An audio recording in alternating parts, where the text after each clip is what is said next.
সম্প্রতি ফেসবুকে একটি ফটো কার্ড ভাইরাল হয়। সেখানে বলা হয় ঝটিকা মিছিল থেকে কার্যক্রম নিষিদ্ধ।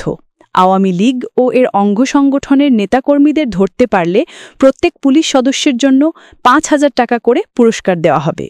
বিষয়টি নিয়ে বিভিন্ন মহলে আলোচনা সমালোচনা শুরু হয়।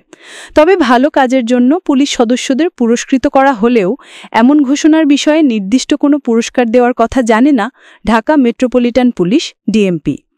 ডিএমপি বলছে, স্বাভাবিকভাবে ডিএমপির কোনো সদস্য ভালো কাজ করলে সে কাজ উৎসাহিত করা হয়। এক্ষেত্রে তাদের আর্থিকভাবে পুরস্কৃত করার প্রবিধান আইনিভাবে রয়েছে। কাজে উৎসাহিত করার জন্য তাদের বিভিন্নভাবে পুরস্কৃত করার বিধান রয়েছে। রোববার ২১ সেপ্টেম্বর রাজধানীর মিন্টো রোডে ডিএমপির মিডিয়া সেন্টারে আয়োজিত এক সংবাদ সম্মেলনে এক প্রশ্নের জবাবে এসব কথা বলেন ডিএমপির মিডিয়া অ্যান্ড পাবলিক রিলেশনসের উপপুলিশ কমিশনার ডিসি মোহাম্মদ তালেবুর রহমান। কার্যক্রম নিষিদ্ধ আওয়ামী লীগ ও এর অঙ্গ সংগঠনের কাউকে ধরলেই ৫,০০০ টাকা পুরস্কার দেয়া হবে। এই বিষয়ে এক প্রশ্নের জবাবে তালেবুর রহমান বলেন, এটি অনেকেই অনেকভাবে ব্যাখ্যা করতে পারেন।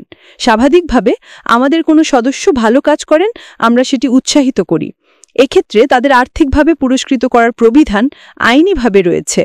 কাজে উৎসাহিত করার জন্য তাদের বিভিন্নভাবে পুরস্কৃত করার বিধান রয়েছে।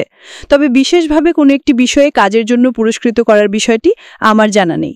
তবে যে কোনো সময় যে কাউকে ভালো কাজের জন্য উৎসাহিত করার বিধান আমাদের রয়েছে এবং এটা আমরা আইনের ভেতরে থেকে নিয়মের মধ্যে করি।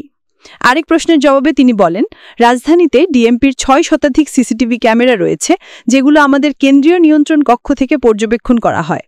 এর বাইরে গুলশান, বনানী, বাড়িধারা ও নিকেতন সোসাইটি অংশে LOCC law and order communication committee নিজস্ব উদ্যোগে প্রায় ১২০০ সিসিটিভি ক্যামেরা স্থাপন করা হয়েছে, যেগুলো সংশ্লিষ্ট এলাকার নিরাপত্তা দেওয়ার জন্য কাজ করছে এবং অপরাধ নিয়ন্ত্রণে অনেকাংশে ভূমিকা রাখবে। দুটি মিলে সর্বসাকুল্যে ২,০০০-এর অধিক সিসিটিভি ক্যামেরা সক্রিয় রয়েছে। আমরা চেষ্টা করছি আমাদের সিসিটিভি ক্যামেরার আওতা আরও বাড়ানোর জন্য, যা অপরাধ নিয়ন্ত্রণে ইতিবাচক ভূমিকা পালন করবে। মোহাম্মদপুরের এসি সহ ৩ কর্মকর্তাকে প্রত্যাহারের বিষয়ে এক প্রশ্নের জবাবে তিনি বলেন, ঢাকা মহানগরীতে ডিএমপির থানা, ফাঁড়ি বা ডিভিশনে যতগুলো ইউনিট রয়েছে তাদের নিয়মিত কার্যক্রম পরিদর্শন ও তাদের দিক নির্দেশনা দেওয়ার জন্য প্রায়শই ঊর্ধ্বতন কর্মকর্তারা সেখানে যান। গত শুক্রবার একইভাবে মোহাম্মদপুর থানা পরিদর্শনে যান ডিএমপি অতিরিক্ত কমিশনার ক্রাইম অ্যান্ড অপারেশনস। সেখানে গিয়ে ফোর্স ও অফিসারদের প্রয়োজনীয় দিক নির্দেশনা দেন।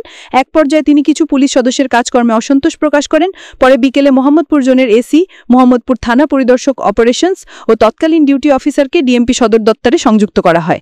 এটা নিতান্তই প্রশাসনিক কারণে, এটা নিয়ে অন্য কোনো অপতথ্য ছড়ানো বা ভুল ব্যাখ্যা করার কোনো অবকাশ নেই। এটাকে আমরা ইতিবাচকভাবে দেখব, যাতে আমাদের সদস্যরা সবসময় দায়িত্ব পালনে তৎপর ও সতর্ক থাকেন।